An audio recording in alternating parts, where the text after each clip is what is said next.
Spoiler warning. If you have not seen Season 5 of Game of Thrones, read the books, or the Telltale games, this is your one and only warning. You know, what I should do is do the intro. I'm Afterburn, this is Game of Spoils, and I have a very, very special guest, Solstin, like the only legit YouTuber I know, is on with me with this episode. Here I am, rock you like a hurricane. Oh yeah, because we're roommates. We are. This happened recently, just within the last couple of weeks. And so we're going to discuss the most recent Game of Thrones episode, Season 6, Episode 9. Battle of the Bastards. Oh, Bastard Ball. Mm-hmm. So, opening shot, the assault on Marine. Are you sure? What did you think? What do you think? You got any specific points on it? Not with the condition he's in. Sorry, it's difficult to play the game and talk about the show. I should have put you on the spot there. No, this is what has to happen. Honestly, I was only expecting like a full episode of the Battle of the Bastards. Like, all that Marine stuff was just a bonus for me. But it was those dragons were badass. Like, it was a pretty good fight scene. It was great. I think with all the spectacle and everything of all the dragons. The most interesting part of it to me, actually, was how Tyrion changes his entire demeanor when he's talking to Daenerys compared to when he's talking to Varys or anybody else, really. It's just crazy. How afraid he was of her. Yeah, it's like his speech was a lot more disjointed than it normally is. He seemed more nervous, less sure of himself. He was still trying to play it off like, oh, I knew what I was doing. Look how good we were doing. But it was just a nice... Yeah, it was the least confident he's ever been dealing with somebody. Yeah. I should mention before, and I didn't mention, I've been drinking today. I wasn't planning on doing. It was just a spur of the moment thing that happened. Hey, you should grab yourself a beer, unless you're not feeling it. Maybe. I'm still dealing with a stomach thing, but... health issues. Ooh. You know what, I'll hold off for now. Yeah, right. See how I feel later on. Yeah, I mean, there's a lot of nice nuances, a lot of good moments in that first Marine scene. But, I mean, it was pretty self-explanatory. You kind of felt like you knew where things were going to go. Like, the dragons were there. You knew that Daenerys was going to win. The Masters had no chance. The fact that they killed two and left one alive, though, that was pretty interesting. Yeah, well, it seemed like that was like a decided on before thing. Like they said they'd only kill one, and they knew that those people would push a guy forward to say, "Oh, kill this man," and that was the one they wanted to spare. Yeah, because he was the most outcast, and so he didn't have as much pride as the other guys, and have to be broken by being betrayed. It's sort of like he was the lesser of the three evils. Exactly, he was the guy to spare. Yeah. Plus, he had the most screen time beforehand, probably. One of those guys didn't even talk. No. As you're, you know the acting business, and I'm just kind of learning it. It's funny, like two actors in that show had a real easy day. Peter Baelish and Dario Naharis. Yeah. All he was just charging, and Peter Baelish just had to show up and sit beside Sansa. But you know who had the easiest time remembering all their lines? Who? Rickon Stark. Oh, yes. Through the whole series, I don't think he's ever said more than... He must be a terrible actor, because... Maybe. I mean, I don't know. He's got a good sense of humor on Twitter, What the apparently. fuck? Polar bear? Oh. That's... Jesus. What is this, Lost? Apparently, except, Polar Bear makes more sense here. Yeah. Oh, Aurora Borealis going on in the background? Oh, that's beautiful. Such a majestic creature. Yeah. Well, I'm going to have to fight this. Maybe it's a diabear, buddy. You know what diabears are, don't you? But something I wanted to say about Rickon. You ever heard of the term serpentine? Oh, yeah. No, zigzag a little bit? That's exactly what he said on Twitter, though. The actor who plays him, I can't remember his last name. But he actually said, like, had a good run, hashtag should have zigzagged. He gets it. He knows. I mean, Ramsay could be the best archer in the land. Yeah. It's pretty hard to hit a zigzag target that's not moving exactly forward. Yeah. Another thing I noticed, going into a big battle, Jon Snow didn't bother bringing a shield. Like, I know... I don't think that's his style. True. It's not his style, but, I mean, he's got a Valyrian sword. It's, like, the best kind of sword you can have. I imagine it's not that heavy. I mean, compared to, like, a two-handed sword. It's probably more like a katana. It's like folded steel. He could probably hold a shield and a sword if he needed to. Mm-hmm. And he had a lot of arrows shot at him, and he did not have a shield until the end when Ramsay was shooting him pretty much point blank. This is true. And that wasn't even one of his own men's shields. That was... I didn't catch what house sigil was on it. Yeah, I can't think of the top of my head. Something green and yellow, I think. Yeah, it was definitely green. Yeah. It could have been a Karstark or something. You know what else they missed, though? They didn't give Wan a tree. Or forge him a giant battle axe. Or just do something to give him any sort of weapon. He could have single-handedly won that entire fight if he had a giant weapon. Well, I mean, I think he could have made himself a weapon, you know. He's a giant. He's a simple guy. I guess. He's not a craftsman. Yeah. Well, it's funny. It seems like Ramsay had that all planned out. Things kind of fell exactly the way he planned it to until a different army showed up and totally fucked him over. Yeah. But it didn't seem like he was prepared for a giant to be a part of the battle. No, which is weird that he didn't notice the giant on the battlefield, or at least wasn't fazed by it. He didn't seem to even notice or care until he started battering down the door at Winterfell at the end. Then he was like, oh shit, right, there's a giant. They don't need a siege army. Well, they don't know, they probably don't know anything about giants. Obviously they didn't have scouts to tell them that Jon Snow had a giant in his army, because or else they would have known about it. And it's hard to prepare for an enemy you have no idea how to face. Right? It's true.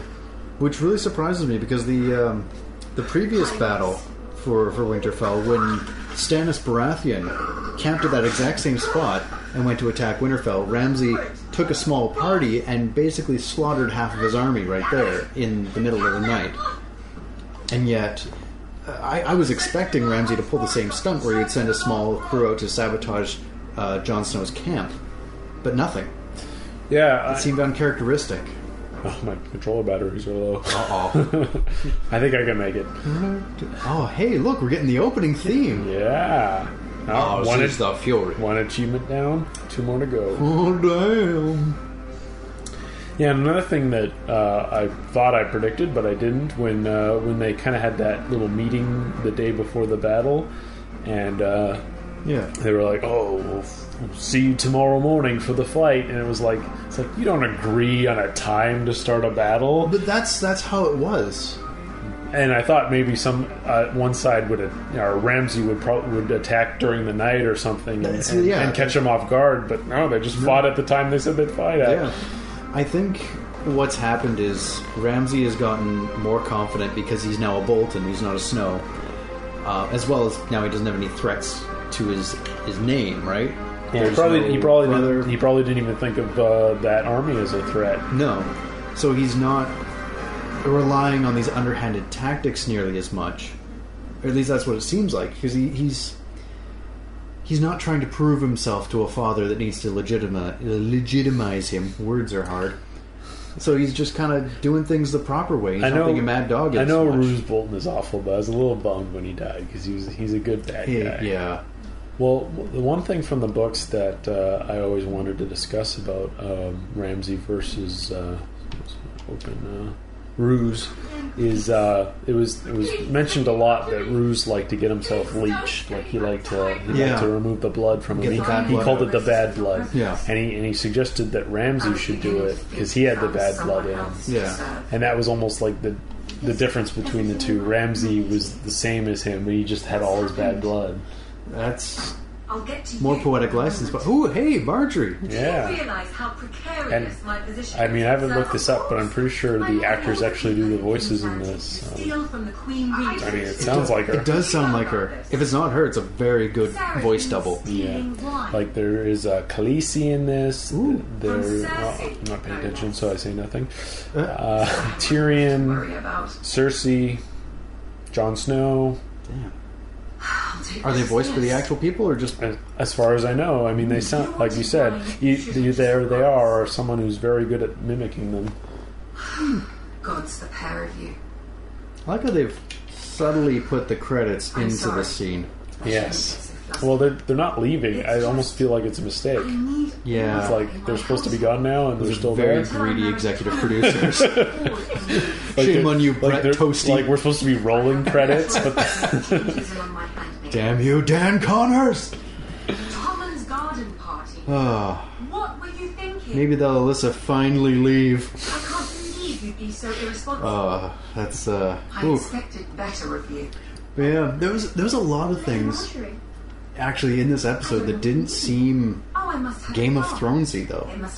Such as? Well, I mean, a lot of things this entire season have been getting a lot more predictable, or a lot more just coincidentally simple. Like the Knights of the Vale showing up, we kind of knew it was going to happen. The Lord of the Rings moment. Exactly. But when they came back to them now at the turn of the tide, it just seemed a little... Like, how close were they that Sansa, without knowing exactly where they were, could find them, bring them back exactly at the right moment? I think Sansa knew where they were. But I know she sent the letter a few episodes ago, right? Or a couple episodes ago to Peter to get him to come? Yeah. So what were they doing? Were they just coincidentally that well timed that they just got there then? Or were the Knights of the Vale waiting, and was Peter biding his time so that he could seem more like the hero, like, hey, look, I came in your finest hour? You wouldn't put it past Peter Baelish to bide his time and wait for the right moment. Because that seems like that would put him in a lot more powerful of a position, so he could say, hey, look, you were about to lose. I saved you. You owe me. Yeah, it definitely seems like something he'd do. Mm-hmm. It just seemed a little too coincidental. Like how sloppy writing caused it that Arya Stark really did get lazy and just let herself legitimately be stabbed in the stomach a couple episodes ago. Well, people have been kind of up in arms with this season. They feel like they're not getting their money's worth as far as Game of Thrones is, and hopefully this episode will kind of make the season worth it because it was such a good episode. Yeah. Well, it was nominated for the most Emmys that any episode this season has been. And this is the episode that they submit for the Emmys, which is always a weird thing. Like you have to there's no people don't pick it. You have to submit your best work. Well, they submitted this for multiple Emmys. Most episodes, I think they do submit every episode for at least one Emmy, or at least most episodes. But this one was for several. Well, I don't know about Emmys, but is it a thing where you have to pay for your award if you win it, like an Oscar? Like you have to pay for it or something? You have to pay for an Oscar? I think so. I don't know if that's a thing. That's worth looking up. We should ask Leonardo DiCaprio. See how much money he saved. In editing, I'll look up if you have to pay or not. I will find the answer to this. I will Google it. Just throw it up on screen. Not going to do it right now, but I'll find out for sure. Future Afterburn will be on that. All right. I'm not really paying attention, but that's usually the case. I've been playing this whole game that way. You know who is paying attention, though? Those executive producers. They're still around. What the fuck? Fucking Kevin Bruner. We'll have to get out of King's Landing to get rid of them. I suppose. I mean, nobody wants to stay in King's Landing. Before we get too far away from the army at the end, the Aaron army, or the collection, the Vale. Yeah. I just thought I found it funny that in almost 6 full seasons of the Game of Thrones show that this was the first time that army actually did anything or was even really seen. This is true. You'd think they'd be rusty. They were asked to join the wars in the earlier seasons, but they decided to steer clear and stay out of it. That was Liza Aaron's decision. Yeah. And now this is like the first time they've actually done something. Well, I think they were still pretty rusty then. I think it's only under Peter Baelish that they've been rebuilt. Because wasn't that his goal? Yeah, that was definitely his goal. Rebuild the army so he could have a powerful presence. I mean, his goal was to rise as he does, right? Mm-hmm. He marries Liza, then kills her almost immediately. Yeah, basically to take over as Lord of the Vale. Mm-hmm. Which actually he didn't, because that's now Little Robin. Well, it was always going to be Little Robin, but that kid's he's a little touched. So And that's probably the way he wants it, right? He doesn't want to be he doesn't want to be the face of something. He wants to puppet. Yeah. Yeah, he doesn't want to be a figurehead because that makes it too easy and too obvious. That makes him a target. Yeah. Yeah, that's definitely a thing. Like, I always, when I talk Game of Thrones with people, I always ask them, like, do you know that guy's name? And they're like, no, that's like the guy with the beard and the blonde guy. And it's like, that's the guy with the sickle thing and the little dagger. Yeah, Dario Naharis? Who's that? The guy you just described. Actually, it's been recommended to watch the show if you can. I mean, if you have the ability, is watch it with subtitles, because then you actually read the characters' names. That's not a bad idea. You learn them much better. But I've read all the books, so I'm very familiar with the characters' names. But getting back to the episode, as I look at my talking points here. So you wrote down points. No, that's what I do. I'm just trying to remember this, and I had it planned out. I was going to do it scene by scene, and now we're all over the place. Oh, that's the way I like it, though, all over the place. Something we haven't discussed that happened in the last episode was the Greyjoy alliance with Daenerys. Oh, the nice little lesbian hinting scene. It was a good scene. Well, it's funny, in an earlier episode of Game of Spoils, I mentioned that because her character in the book is definitely not a lesbian. Like, she likes to get fucked by men. And who are we talking about, Daenerys? Or, no. Well, both, but okay. But definitely Theon's sister. Her name's also different in the book, so it's a little confusing for me. Okay, so her name is Yara in the show. Yeah. And just kind of a throwaway scene as they're heading to Marine, like she's just hooks up with a lady. When they're in oh God, where were they? Valencia is not a place in Game of Thrones. They might have been in Bravos on their way. I'm not. It's not important where they were. Yeah, it was in a town. It was just like, hey, look, this character is a lesbian apparently, and it's like, and I said, well, that's probably setting up a future lesbian relationship with a more important character, and then of course there's kind of a little hint there during the scene, but we do know that Daenerys likes her sellsword there. Yeah, this is true. She does like a good hot Daenerys dead dicking. I was trying to make a better pun. It's just hard enough to say that guy's name. Diccio Nad Haddis. Yeah, but I don't think there's going to be a relationship blossom between the two of them, though. It was a nice little scene, but I think it's going to be more so just a beneficial business partnership more than anything. I like that it was that easy to get the Greyjoy way of life just snuffed out. Like, you don't do that anymore now. Oh, okay. You're gonna help us win? Okay. I mean, see how long that actually lasts. They're desperate, though, right? I mean, if they don't have their help, I mean, where are they going to go? They have 1,000 ships on their ass. Well, depending on how time shifts work. Well, I mean, it takes a long time. It takes a long time to build 1,000 ships. But I mean, there's been a lot of time dilation in this series. Like, by the time Peter Baelish had gotten that letter from Sansa to have the army come, how close was he that within days he was there? Isn't the Vale weeks away? But they weren't quite in the Vale. I think they were in one of their houses. I know they because the Vale is even hard to get to. Yeah. I don't know what anybody said. I just wanted to say fuck Ramsay Snow. Yeah. Perfect. I mean, what else can you really say about Ramsay other than he knows how to fuck with people? So fuck Ramsay Snow. Speaking of him fucking with people, that scene where he released Rickon and had Jon run after him. Yeah. I mean, and putting Jon like defenseless in the middle of the battlefield, like it was just beautifully played, to the point where I thought that maybe during that scene, I thought maybe he had dug kind of like a trench in the night and would have Jon. Wasn't Jon Snow going to build trenches? So he did build trenches along the side so they wouldn't get overrun. The whole plan. I thought that Ramsay would have made a hidden trench that had a hidden trench and have Jon Snow fall into it, like maybe get impaled. Like I was really concerned that was going to happen. It was going to be a trap. I was like, fuck, he's fallen right into it. But it turns out that he thought him in the middle of the battlefield would have no chance, but his loyal men came to save him. Yeah. There was a couple of times in the episode that we thought we were going to lose Jon Snow. And I was totally prepared to do that because we kind of already dealt with that loss last season. So the sting wouldn't have been as there. I feel like it would have been too much of a bullshit move to bring him back if they were just going to kill him a few episodes later. You can't kill the same character twice in the same season. Which was like addressed as he talked to the Red Woman. Yeah. But I like though that he was like, don't bring me back if I die. And then as he was about to die, suffocated under the corpses of hundreds of other people, he was like, fuck this, I'm not dying. I'm going to go up to the top of this mosh pit and I'm going to see this concert. Yes. Yeah, well, I mean, it was definitely like a moment where that was a possibility. But I'm like, Jon Snow's not going to go out being trampled. No. I knew that was not a thing. Well, plus, you look at your watch and you're like, nope, there's still way more to this episode.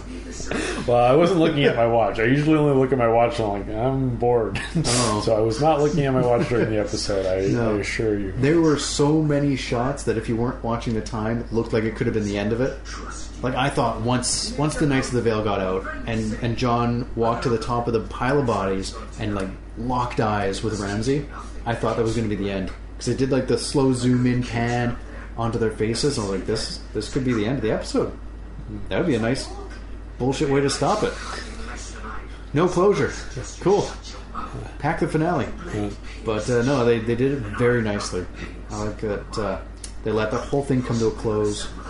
Speaking of nicely, there was a shot in there right when the surge happens and both kind of armies hit each other. Their horses slam into each other. There was a long scene there of Jon just caught in the middle of it. I mean, there was some tricky camera edits there, like horses coming by, but it was a long, beautiful scene that I really appreciated. It was, I mean, it shows that they spent that whole, was it $20 million on that episode? Says you. I don't know their budget per episode. The one thing that I didn't like about that one series of shots, though, I mean, it was beautifully shot, wonderful. The first shot of it, though, where the horses first clash, it's so obvious that was just a green screen and that Jon was just standing there on his own and there was just nothing happening behind him for real. Speaking of that, something that bugged me, again, with like a CGI and not real, we watched the episode twice, actually. We watched it yesterday and before that. It was such a good episode, it just demanded to be watched twice. It deserved a second watch. Yes. When they met Ramsay Bolton early and discussed, they traded insults or whatever, and Sansa kind of said what she had to say. She said she told her he would die, and then rushed her horse away. There was like a wide shot of that. Couldn't see the horse's feet. No, the horse was clearly CGI. It just didn't move like a natural horse would. And it just didn't seem necessary to do that for that scene. No. I've seen their sets. I've seen what they green screen and what they don't. They have enough hills that they could have had the horse just run away. Feels like they didn't shoot the exit for that right, and they just did that instead. Yeah, we'll get it in post. Yeah. Could be. I mean, there was a lot to contend with in that episode. I wouldn't be surprised if there was a few things that they forgot about and had to just fix with CGI. It's expensive to just have to fix with CGI. It's less expensive than getting all those extras back on set.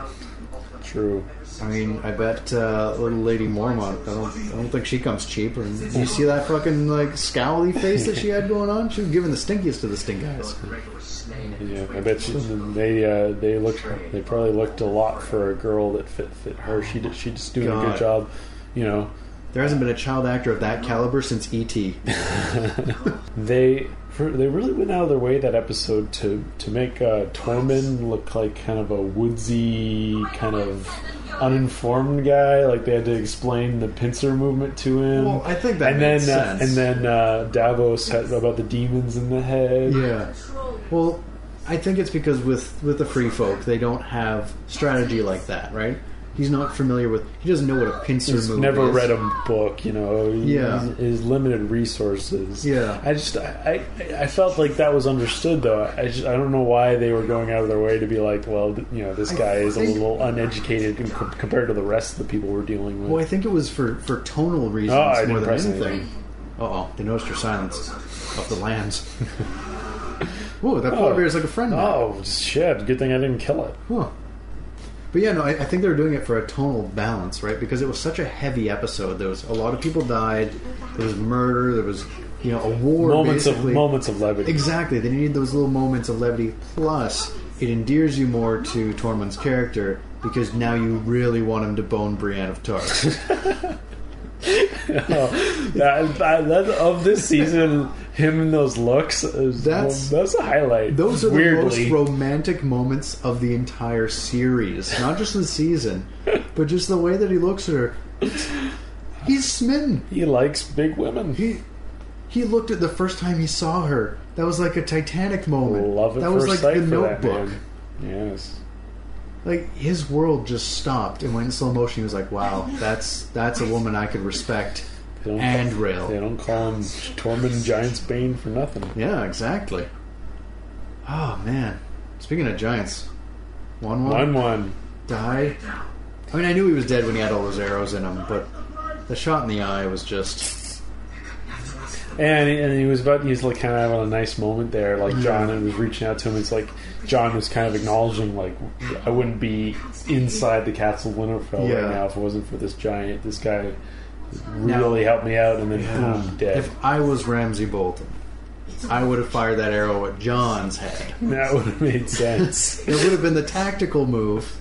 But no. That giant was kind of immobilized. It had probably like 50 arrows in it. Yeah, it looked like a porcupine. Yeah, but then again, the army would have just torn Ramsay apart. I think he was going for the whole, hey, that one-on-one thing, that's still on the table. We do that. If I beat you, I win. Everyone leave.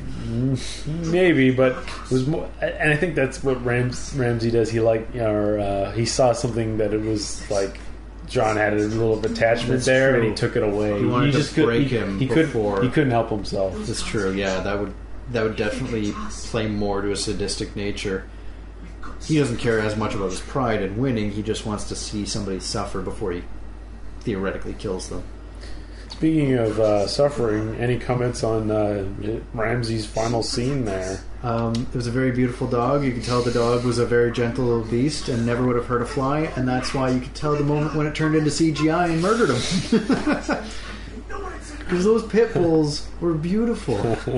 Well, it's funny. Like they had a dedicated like CGI wolf team for all the Stark wolves. We were kind of running out of Stark wolves there, so it's like they used their dog CGI for their wolf CGI for some dogs. I think that's why they kept Ghost out of the main war. He would have died if Ghost was in there. A dire wolf on the battlefield sure would have been great, but you don't want to. You don't want to let him die. Yeah, you're right. I didn't even really notice that, but he was kind of absent there. It was weird that we didn't see him in the war camp, because that's probably where he would have been left. But no, it's good that they didn't have him there, so he can show up in Winterfell and just be there and just be the figurehead that's on the flags. Where did they get those flags? And they just had them ready. Like, were they just down in a cellar that the Boltons never got around to looking in, or like they were in pristine condition? I don't think Sansa could have made those. Maybe all houses that were under former Stark rule were just decreed to have Stark flags, even though that wasn't their flag. Just to have them, just in case you have to be in our army. Just like the good China when you visit, it's just like, oh, the Starks are visiting. Take out the Stark flags. Little Lady Mormont was like, I've got these flags. Take them. Speaking of flags, I noticed as before the battle started that as Jon was walking through, there were some moose flags, and they were like orange flags with like a black moose on them, and I did not know who those flags belonged to. Well, they got a few different houses, right? Yeah, moose flags though. Minor houses. Are you sure they were moose flags? I'm positive. I can see them in my mind's eye. Because they got. I don't even remember which houses they got to follow them, but it wasn't very many. I felt like they didn't show it all. Like they Jon said, we went to every house that would take us, and obviously if it was some house that didn't really matter very much, but they would try to get as many men as they could. I wonder if they got that was more all than kind of 62 from that. That was kind of off-screen stuff. Yeah. The only thing that I can feel would be very complicated with a battle like that, aside from multiple flags, things like that. Everyone was wearing very similar clothing. There was times when hard I was to tell confused. them apart. Yeah, there were times where like like there was two guys fighting, and John would stab one of them, and then he'd grab the other guy and stab him. And like, okay, so who was on your side? Were those confused men? You just killed two enemies that were well, each other? I noticed the Boltons had terrible helmets. Like they had kind of like weird. Those were the archers. Acorn. Yeah, those you're right. Those are the archer helmets. But the Boltons also had their symbol on them. It was very, very the red flayed. But man. then they had like the Karstarks who were wearing. I don't look to see if they had their insignia on them. But there was a lot of guys that they were wearing dark leather. Everyone was just wearing dark leather. Battle dark leather. But it's like. Then which team is which? You gotta have like shirts and skins, man. You can't just have black leathers and black leathers. Then you're gonna start killing your own guys, and then it doesn't matter if you got an army of 6,000 against under 3,000. You're gonna kill each other. Yeah, well, I mean, us as outsiders, we can't maybe not identify them, but I'm guessing that the two sides facing off against each other could tell who's who. I guess. They know, like, oh, that guy's wearing this sort of doublet style, so he's not one of ours. Yeah, and he's trying to kill me. But how would he know to kill him unless they were wearing a different doublet? Well, the people we only saw really getting attacked were Tormund and Jon Snow. This is true. And you can tell the wildlings from everybody. Yeah, the wildlings. Is that racist to call them wildlings? Should I call them free folk? That's what they're called. Oh, boy. Yeah. Oh, man. You have any other specific points you want to go over? Only one that didn't really come up because John never died. But if it does happen again, will he be brought back again? I was wondering.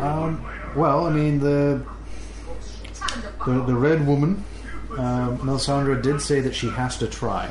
Because the Lord of Light brought him back once, so she has to try in case the Lord of Light still needs him for something. So... Yeah, well, it was funny because he was trying to order her not to bring him back. Yeah. And she was like, yeah, sorry. No, I just listen to the Lord of Light. What I do is not my own.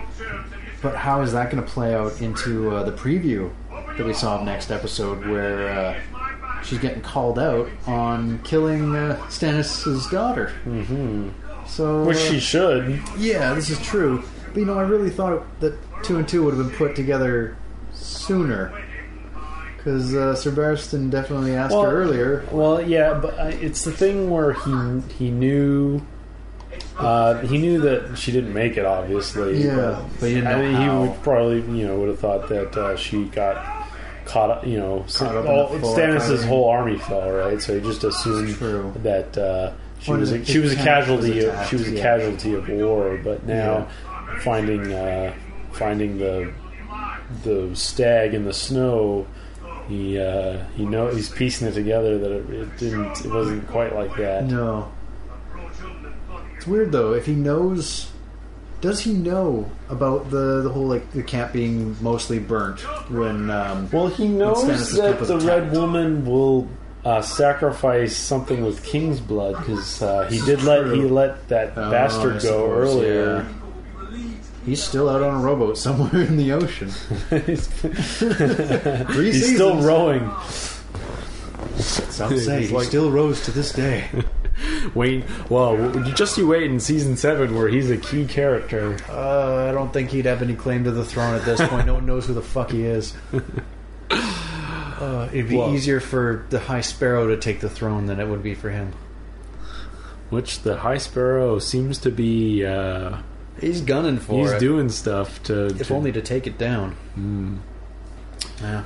Well, something that I mentioned in previous episodes of this show is I know for certainty that the kind of the false flag that flies over King Landing of the Lannister and the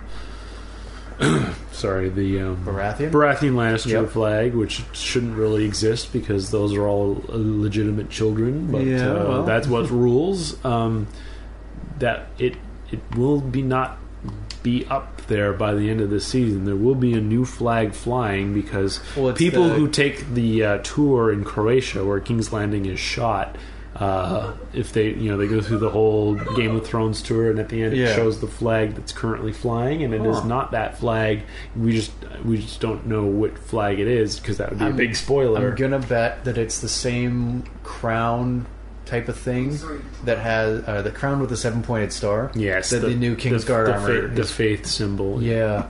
Because now they're doing a whole church and state merger, kind of like... Well, it's kind of shadowing history, really. Like when church and state came together, it wasn't until later on that they separated, but it seems to be doing the reverse of that. So... hopefully, but see what happens. I mean, starting this season, I would have never predicted that would be the flag that flew over it. No. Because when you think of flags, you think of all the powerful houses that are battling in the Game of Thrones, right? Yeah, you wouldn't think the church would come in. No. Yeah. But that seems like the only option for the last episode, as far as I'm concerned. And do you think, this is just in the realm of predictions for the next episode, it's obvious that Marjorie is... she's still plotting something. She's not... I don't know if she's plotting. I think she's just, she's just playing them, she's right? She's playing it for now. She's playing it That's safe. their only option. Yeah. She's biding her time, definitely. Waiting for her chance to get back at them. Yeah. Do you think that that's going to happen in the finale, or do you think that's going to be something for next season? I think that's not going to happen in the finale. No. I think it's... You think they're going to focus mostly on the trial? Maybe Cersei potentially burning King's Landing to the fucking ground? I'm sorry, I'm playing this game and I'm not listening to anything. Oh, man. I'm making my stand about our battling to our deaths, and I have no idea what I'm doing. Okay, but that's okay. That's okay. The important thing is this Game of Thrones discussion, not this Game of Thrones playthrough. Well, let me just fill you in. There's wildfire under King's Landing, caches of it. Yeah, and there's a lot of people thinking that Cersei is probably gonna. That's her only hope, though. All. That's her only chance, and that seems she's been chewed up and spit out. I mean, it's kind of deserved what's happening from him. Yeah. Happening to her, sorry. Yeah. But that's really her only play, and she's the kind of person who'd rather kill a bunch of people than face her own. I think she'd only do it though if she lost Tommen, which is very possible that she might lose him. I don't know how, but I don't know whether it's figuratively, like she loses him to the church, gets disowned by him. But he's supposed to die, prophecy-wise. All her children are supposed to die. This is true. But I don't know if that's going to happen this next episode. Because it seems like he's in a pretty safe space. I feel like there's a lot of characters still left in the show, and he's one that's fit to die. Yeah, but I don't know about this next episode, because right now he's gotten himself into a very powerful position where he's in there with... Until he makes an heir, until Marjorie is pregnant, then the Sparrow is going to make sure that he stays alive. Because he wants an heir that he's going to be able to manipulate. Yeah, I can't really see him in a scenario where he gets killed. No. What about the Hound in the Mountain? The Clegane Bull's not happening, apparently. I At don't least not in believe the capacity that we thought. It's not going to happen as the trial by combat, because now there is no trial by combat. Unless the trial by combat is the Mountain killing Tommen. Oh my god. King's Landing will burn to the ground. Why would the Mountain kill Tommen? To protect... because he's going to be the one who passes the sentence on Cersei to die, and so... Nah, he would not be choose to pass the sentence. He's her defender. Is he the defender, though? He's the king. Isn't he going to be judge, jury, and executioner? Seems like she'll be judged by 7 members of the faith. I suppose that's how they do it. 7 septums or something. Something like that. Yeah. Ooh, growing strong. Oh. Well, I mean, we've been talking pretty good, but that is the stopping point for the episode. The third achievement there. I never know how long the episodes are going to be. I just wait to see when the achievements pop. That's my only way to track them. That's fair. But thank you very much for being on this episode. Hey, anytime. Very, very talkative, and we went into a lot of things, which is exactly what we're supposed to be doing. And don't worry about me not doing things, because I'm going to stop playing this very soon. But I'm Afterburn. He's Solstin. I'm Solstin. Check out his channel. Yeah, check out my channel. YouTube.com/. He's a much more popular YouTuber than me. Sorry, I stepped on your plug there. It's all good. I'm sitting about 300 subs right now, so I wouldn't say I'm a big channel. I'm a relatively small channel. I don't upload very often, mainly now because of health stuff going on. But hey, there's a vlog about that, so check it out. Maybe we'll link that in an annotation that's going to pop up magically here right now. Hey, you're making work for me over here. Yeah. Okay, well, thank you for watching. Like and subscribe. And see you in the next episode. Yeah. If you guys have any other theories, put them down in the comment section below. If there's any points about this episode we missed, let us know. Absolutely. Tweet at us. Comment at us. And like you said, subscribe. Yeah, both of us. I just kind of commandeered your end slate. Oh, I'm that's so okay. sorry. That's okay. I'm terrible at outros.